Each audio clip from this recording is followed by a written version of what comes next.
اندازہ لگائیں کہ یعنی یہ بزرگوں سے یہ بات چلی آ رہی ہے. حضور غوث پاک بھی 11ویں شریف اس لیے بولتے ہیں کہ 12ویں کی رات کو آپ یہ اہتمام کیا کرتے تھے حضور کی شان میں, حضور کے لیے. آپ کا وصال مبارک تو ہوا ہے 17 تاریخ کو, 11ویں کے ربیع الثانی کی 17 تاریخ کو آپ کا وصال ہوا ہے. تو چاہیے نا کہ 17ویں منائے نا, ہم 17ویں منائے. لیکن چونکہ جب آپ کا وصال ہو گیا اور جو مرید تھے, خلفاء تھے, انہوں نے کہا کہ بھئی اگر ہم 11ویں بھی منائیں, یعنی 12ویں کی رات بھی منائیں, اور پھر 17 تاریخ کو پھر ہمارے مرشد کے وصال کا دن ہے, تو پھر اگر ہم وہ بھی منائیں تو ایک ہی مہینے میں 2-4-5 دن کے وقفے سے تو کیسے یہ ہو سکے گا. لہذا ایسا کرتے ہیں کہ چاہے 17 ہی تاریخ کو ہوا ہے, ہم آپ کا عرس بھی یہی 12ویں کی رات ہی منائیں گے, 11ویں کو. تو ان کی سنت پر بھی عمل ہو جائے گا اور ان کا عرس بھی ہو جائے گا. جیسے میرے مرشد کریم کا وصال یکم رمضان المبارک کو ہوا, لیکن ان کا عرس 12 ربیع الاول کو ہوتا ہے, مرکزی جو ہوتا ہے.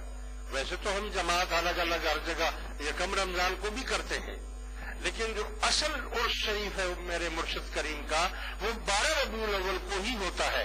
کیوں کہ 70 برس تک انہوں نے 12 ربیع الاول ہی کیا ہے. تو مریدوں نے کہا کہ رمضان میں بھی کریں, یہ بھی کریں, تو یہ آپ نے کیا, اسی سنت کو برقرار رکھتے ہیں. یہ حضور کا میلاد بھی ہے اور یہ ہمارے مرشد کا عرس بھی ہے. لہذا 11ویں شریف کی تیاریاں کریں, نیت کریں. روزی بڑھانی ہے نا, روزی بڑھائیں. شرک ورک نہیں ہے, یہ جو بولتے ہیں نا شرک ہے, کفر ہے, فلانا ہے, ان کی بکواسوں میں مت آنا, نہیں تو یہ شیطان دھوکے میں ڈال دے گا. آپ سے جو کچھ ہو سکتا ہے, جتنا ہو سکتا ہے, نہیں ہو سکتا ہے تو ایک آدھ روٹی کسی کو خیرات کر دے, پڑوسیوں کے گھر روٹی بھیج دیں, بولو یہ 11ویں شریف ہے. کچھ نہیں ہو سکتا ہے تو اپنے کسی ایک دوست کو 2 کو لے آؤ, یا بولو یار میرے گھر 11ویں شریف ہے, اور جو روٹی خود کھاتے ہو 2 روٹیاں کھاتے ہو وہی رکھ دو, وہی سالن رکھ دو, اور بولو یار یہ 11ویں شریف ہے, آؤ میرے ساتھ بیٹھ کر کھاؤ, پھر بھی کافی ہو جائے گا. مگر آج کل تو ایسے حالات نہیں ہیں. آج کل تو لوگ بلاتے ہیں, اور جو پیسہ اس میں خرچ ہو جائے اس سے زیادہ پیسہ اور کون سا اچھا ہوگا. تو اللہ کرے گا انشاءاللہ. اور ہم انشاءاللہ, کیونکہ 11ویں شریف آپ کو معلوم ہے کہ ربیع الاول میں بہت پروگرام ہوتے ہیں, ہمارا بھی ہوتا ہے, مشوری شریف کا بھی ہوتا ہے, پھر یہاں بھی جماعت گھروں میں کرتی ہے, اور پھر چونکہ 11ویں شریف کا جو مہینہ آتا ہے اس میں بھی بہت پروگرام ہوتے ہیں, اور پھر ہمیں موقع نہیں ملتا تیاری کرنے کا. تو ہم میلاد شریف, 11ویں شریف اور عرس سید علی محمد شاہ شہید رحمت اللہ علیہ کا 6 جمادی الاول کو کرتے ہیں. یعنی یہ مہینہ ختم ہو جاتا ہے اور پورا سال آپ کر سکتے ہیں. یہ نہیں ہے کہ دن کوئی مقرر ہو کہ خاص 11ویں کا دن ہو, 12ویں, جب چاہے آپ کر سکتے ہیں. اجر و ثواب آپ کو ملتا رہے گا. ارے نماز قضا ہو سکتی ہے, آپ کے 1 مہینے کی نمازیں قضا ہو گئی ہیں, آپ دوسرے مہینے میں قضا نمازیں پڑھ سکتے ہیں. تو 11ویں شریف قضا ہو گئی تو کوئی بات نہیں ہے, بعد میں کر لو, پہلے کر لو, بعد میں کر لو, جب آپ کو اللہ موقع دے دے کر لو. لہذا میرے دوستوں, میں نے جو قرآن کریم کی آیہ کریمہ آپ کے سامنے تلاوت کی ہے, اس میں اللہ تبارک و تعالیٰ نے اپنے پیارے محبوب کی نعت بیان کی ہے, اور کیا شان بیان کی ہے ذرا آپ اندازہ لگائیں. فرمایا لقد جاءکم رسول من انفسکم عزیز علیہ ما عنتم حریص علیکم بالمؤمنین رؤوف الرحیم.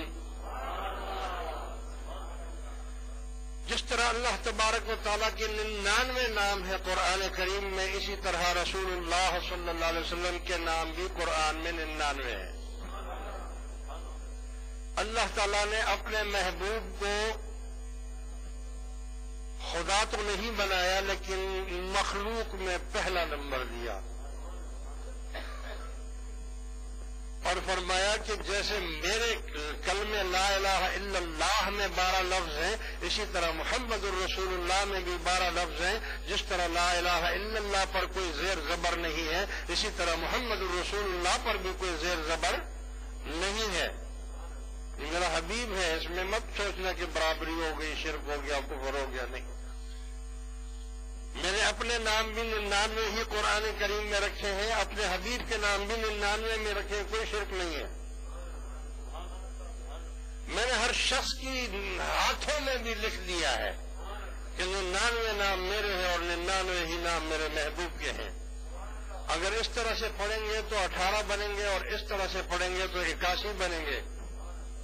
ہاتھوں کو دیکھو، اگر آپ نے اپنی ہتھیلیاں دیکھو تو 18 اور 81 کتنے ہو گئے؟ 99۔ تمہارے ہاتھوں پر بھی میں نے لکھ دیا ہے۔ بعض لوگ کہتے ہیں نبی کا خیال اگر آ جائے تو نماز نہیں ہوتی ہے۔ نماز پوری کی پوری ہی نبی کا نقشہ ہے۔ خیال کیسے نہیں آئے گا؟ اگر خیال نہیں آئے گا تو نماز نہیں ہوگی، اگر خیال آ جائے گا تو نماز ہو جائے گی۔ حضور علیہ الصلوۃ والسلام کے اسم مبارک میں 4 لفظ ہیں، میم ہے، میم دال، محمد۔ محمد جب آپ نماز کے لیے کھڑے ہوتے ہیں، قیام کرتے ہیں، تو یہ میم کی شکل بن جاتی ہے۔ آپ ذرا غور سے اگر پڑھیں گے تو یہ میم کی شکل ایسے بن جاتی ہے، میم۔ نماز میں ہمیشہ قیام کے بعد رکوع ہوتا ہے، تو جب آپ رکوع میں جاتے ہیں تو یہ ہے کی شکل بن جاتی ہے، اور رکوع کے بعد سجدہ کرنا پڑتا ہے، تو اللہ تعالیٰ نے منع کیا کہ ایک دم رکوع سے ایک دم سجدے میں مت جانا، اور رکوع سے پھر کھڑے ہو جاؤ۔ کیوں کھڑے ہو جائے؟ ایسے بھی تو جا سکتے تھے نا، رکوع سے سیدھا سجدے میں جا سکتے تھے نا۔ فرمایا نہیں، پہلے کھڑے ہو، سمع اللہ لمن حمدہ، کھڑے ہو جاؤ، کیونکہ میرے حبیب کے نام میں پہلے میم ہے، پھر ہے، پھر میم ہے، تو لہذا میم کی شکل بناؤ۔ اس لیے سمع اللہ لمن حمدہ جب آپ کہتے ہیں تو پھر میم کی شکل بن جاتی ہے۔ اور پھر فرمایا کہ اللہ اکبر کہہ کر سبحان ربی الاعلیٰ سجدے میں جب آپ جاتے ہیں تو دال کی شکل بن جاتی ہے۔ تو نماز تو پورا نقشہ ہی محمد ہے، پورا نماز کا نقشہ جو ہے وہ محمد ہے۔ لیکن بعض لوگ کہتے ہیں کہ اگر حضور کا خیال آ جائے گا تو نماز نہیں ہوگی۔ تو بھائی جو لوگ عربی جانتے ہیں، اگر وہ التحیات پڑھیں گے تو التحیات میں وہ کہیں گے اشہد ان السلام علیک ایھا النبی ورحمۃ اللہ وبرکاتہ، تو اس کا ترجمہ تو ہے کہ اے نبی تم پر سلام ہو، اے نبی آپ پر سلام ہو۔ تو جب آپ پر سلام آپ پڑھیں گے تو کیا آپ کا خیال نہیں آئے گا؟ آپ کو تصور نہیں آئے گا؟ تو اگر تصور نہیں آ رہا ہے تو آپ کس پر سلام پڑھ رہے ہیں؟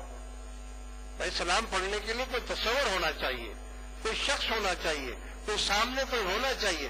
آپ خالی دیواروں کو تو السلام علیکم نہیں بولتے ہیں، کوئی آدمی ہوتا ہے تو آپ اس کو سلام بولتے ہیں نا، السلام علیکم۔ تو جس کو آپ السلام علیکم بول رہے ہیں وہ سامنے نظر آئے گا کہ نہیں آئے گا نظر؟ اور جب غائبانہ آپ کسی کو سلام بول رہے ہیں السلام علیکم، تو اس کا بھی خیال آئے گا یار میرا سلام فلاں کو بول دینا، تو فلاں کی صورت تو آئے گی نا تو تمہارے سامنے۔ تو جب ہم بولتے ہیں السلام علیکم ایھا النبی، سلام ہو تم پر اے نبی، تو نبی کا خیال آئے گا کہ نہیں آئے گا؟ یار لوگ بولتے ہیں نبی کا خیال آ جائے گا نماز ہی نہیں ہوگی، تو پھر یہ مت پڑھا کرو، یہ پڑھائی مت کرو۔